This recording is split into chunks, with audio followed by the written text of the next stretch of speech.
Hi, Sandra here. And for those who don't yet know who I am, I'm a clinical hypnotherapist who helps women in midlife to have greater peace, intimacy, and connection in their relationships. So, what are the three most common issues that women experience in their relationships at their midlife stage?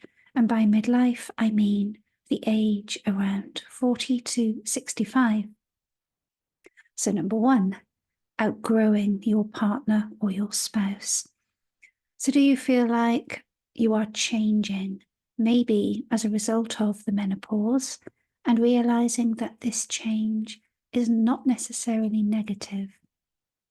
Maybe you're questioning your purpose in your life, especially if the kids have grown up, leaving home, left home, if you had them, or your interests have changed and you want to spend more time focusing on those and then not the same as your significant others. Or you want to meet new people or go to new places, but your significant other is simply not interested and wants everything to stay the same. Maybe it's because it suits them better, or maybe they haven't quite caught up with your pace of growth. Your shared goals may have been met already, primarily around finance. Maybe you've paid your mortgage off. If you had kids, you have raised your kids and you've maintained stability for the family. So what's left? Just you and them, you and your spouse or your partner. And you are not the same person you once were.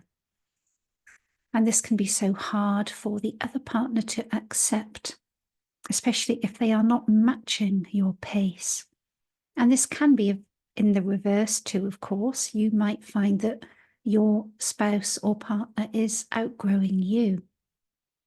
And it's causing you a lot of anxiety and fears about the future of your relationship, or maybe feelings that you are just not enough for them. So number two, poor communication. And this is often one of the most cited reasons for relationships to break down.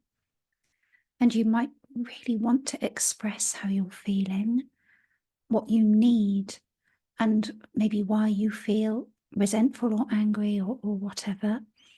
But you simply cannot find the right words, the right time, and you might fear the consequences. So, for example, will we just end up having an argument? Will they leave me? That kind of thing. Communicating is not just about talking, of course. It's so much more than that. So how are you demonstrating that you care, that you are committed? And how is your spouse or partner doing that? So are you noticing, for example, that they are constantly fiddling with their wedding ring, drinking more than usual, or just not being as affectionate?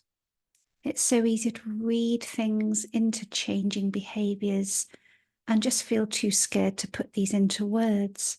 So resentment, jealousy, and anger can build up. And this really does increase the likelihood that you're going to end up having an argument and your communication is not going to be that great.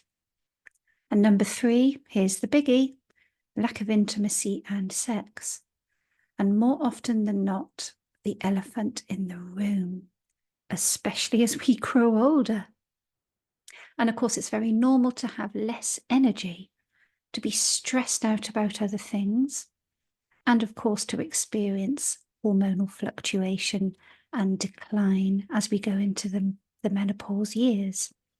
Many, many women do talk to me about how they have gone off sex and they would rather have a cup of tea. Remember Boy George all those years ago? And as they creep into the menopause, it just becomes maybe a little less important. And along with that, the loss of confidence they might feel, fears that their partner may have an affair, and the diminished self-esteem that comes from that kind of projection and fear into the future feelings of not being good enough for your partner, hating the way your body looks as it grows older.